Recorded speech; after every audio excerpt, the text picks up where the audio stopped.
In our very first TMR Insight interview, where we go behind the scenes, we're talking to Ben Ward, a booking agent of UTA. Here we explore what the role is of a booking agent. So, this is the first of our TMR Industry Insight interviews, where we chat to people that have got different roles within the industry, certainly focusing on hard rock and metal and hard blues and things like that. And so we're going to talk to, here we go, you can already see him, Ben Ward from United Talent Agency. Yes. UTA, as it's known. Yes. I mean, I'm not sure how many people know me as the front man of Orange Goblin, but I'm sure even less know me as a booking agent for, as you say, United Talent Agency. And it's something I've been doing as my main job for the past sort of 4.5 years now, coming on to 5 years. It's something I enjoy. I have a roster of, I think it's about 21, 22 artists. Wow. I'm kind of responsible for all of their bookings in the UK and Europe. Rewind a little bit. Let's start with some basics. So it's a booking agent. Is that what you call yourself? A talent agent? Live agent? It's always been known as a booking agent with regards to music, because you're responsible for the band's sort of live bookings. And, you know, in these very difficult times right now, I'm fortunate that I work for an agency like UTA that is able to still pay me a basic wage sort of thing, and I'm not completely reliant on earning commission for my bookings, because obviously with the way things are going at the moment, every tour and every festival is being written off and postponed next year. So I'm managing to sort of keep my head above water, and it's, I mean, no one knows when it's going to end. There's still no sort of foresight. We don't know if anything's going to happen within the live sector in 2020.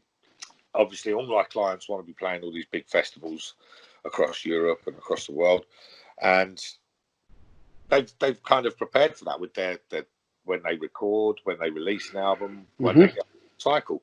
And now with all these festivals in 2020 being cancelled and they're honouring their lineups for 2021, a lot of these bands that are due to release new music won't get on the festivals next year either. So it's going to throw everything out for a few years, and I think the whole industry is going to take a long time to recover. And is it part of your role to try to integrate whatever management the band has got to try to sync that all together and form that strategy? Oh, yeah, absolutely. I think that's more prevalent now than it's ever been.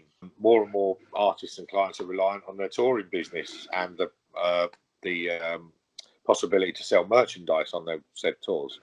So every time, the artists I work with, every time they're planning an album release and an album tour, the management get the agents involved, and we look at, you know, strategic periods of the year when there's decent festivals that will cater to the specific artist or something, and it all revolves around that. And of course, you've then got, just thinking it through, you've obviously got competition with other bands and other agencies, so who you're pitching. Have you got internal competition as well? So if you're going to a festival, you're going to Sweden Rocks, you want to pitch your clients that are on your roster, individual roster, and then there are other agents, I presume, within UTA who might represent bands who are also looking for slots. You know, there's obviously that need to get your own clients on there, but I think with a company like UTA, we're lucky that we kind of work together with that, because, you know, some of us have got newer up and coming artists that haven't really sort of established, and we've got big headlining artists as well that we can use them to sort of help get our smaller artists onto the festival. You know what I mean? If these festivals come to us and they want our headline artists, we can use that as a bartering tool. So do you all go en masse to Andy Copping's office, and, you know, there's 5 or 6 of you? Come on, Andy, you get these guys, we can give you these guys. You get these guys. I'm sure if you spoke to Mr. Copping or Cameron or Sean Ryman at Live Nation, they'd say, you know, they do get every agent from UTA is sending them their whole roster saying we need these and we need these, and you know, we understand the sort of difficult job the festival promoters have. We know you can only have a certain number of bands each year, and that's why you have to sort of be accepting of that. You have to pull in favours when you need them. You have to be prepared to sort of do favours for the promoters as well. It's give and take thing. And so it's still a traditional remuneration model, is it, where you get a commission based on bums on seats, based on ticket sales? Yeah, I mean, I basically get 10% of my artists' live fees. Right. So, if the shows do well and they're on a percentage deal, then I earn a bit more. So yeah. So I just work on that flat 10% commission rate, unless the artists are willing to pay me more, then I'm quite happy to take it. But no, I agree in keeping it simple. I mean, there's no contracts holding my artists to work with me. If they're not happy with the job I'm doing, they're free to leave any time. And likewise, if I'm not convinced that the artist is doing enough to earn me money, and I'm wasting my time pitching it, if they're not going to go out there and tour, then I can let them go as well. So it's really straightforward, old-fashioned sort of gentleman's agreement. Is it like you are a self-contained agent within UTA? So you are part of the UTA family and you represent UTA. And my dog is now knocking my camera, so it might be wobbling slightly. Because you're talking about your own roster of acts. I'm assuming they're not assigned to you, are they? You go out there and spot the talent yourself and say, okay, you're in a position where do you need representation in the live arena? That's all part of being an agent, is having that freedom to go out and discover new talent yourselves. And the best tools we have in this job are our ears and our kind of intuition, that you want to find that band at grassroots levels, playing in somewhere like the Lexington, 250 people, and then a couple of years later helping build that strategy that's going to see them selling out Wembley Arena. So that's the dream for every agent, is finding them small bands and being there from the start and being essential to the growth of their career. And UTA is an agency that definitely gives us the freedom to do that.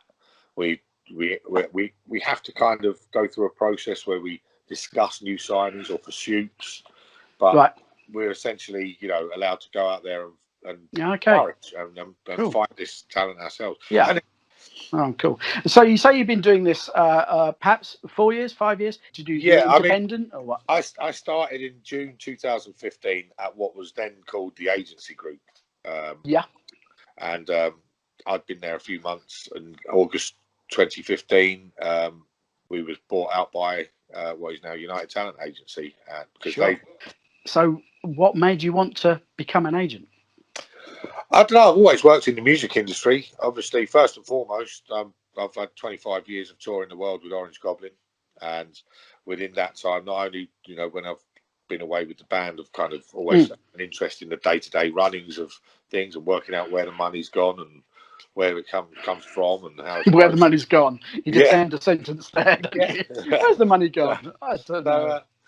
And then for 10 years, I worked at a music management company called 115, looking after the daily affairs of people like Jules Holland, David Gilmour, Sid Barrett Estate, a few other sort of big clients, and it was interesting to see that side of it, and